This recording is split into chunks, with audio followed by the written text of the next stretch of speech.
Hello সবাইকে, সবাই কেমন আছো? আশা করি তোমরা অনেক ভালো আছো আর আমি অনেক ভালো আছি। আমার ভিডিও ভালো লাগলে অবশ্যই সাবস্ক্রাইব করে আমার পাশে থেকো। তো আজকে দেখো সবাই মিলে একটু পুজো দিতে গিয়েছিলাম। এমনিই হচ্ছে আমার মাসি আমার ভাইয়ের জন্য মানসিক করেছিল। তো সেই উপলক্ষেই একটা পুজো দিতে গিয়েছিলাম। তো বাড়ির সবাই গিয়েছি, আমি, দিদা, পুক্কু, ভাই, মাসি, তারপর মা, সবাই সবাই গিয়েছিলাম। একসাথে দেখবে পরিবারের সবাই এক জায়গায় হওয়া তো সবসময় সম্ভব হয় না, কোনো কিছু একটা অনুষ্ঠানের মধ্য দিয়েই এটা পসিবল হয়।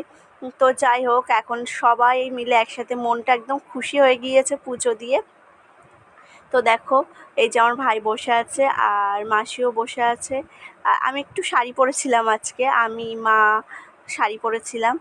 আর হচ্ছে পুকু গিয়েছে, তো ও ভিতরে এসে বসবে না, ওর ভয় লাগছে। তো যাই হোক, আজকের মতো ভিডিও এই পর্যন্ত। সবাই ভালো থেকো, সুস্থ থেকো, টাটা সবাইকে।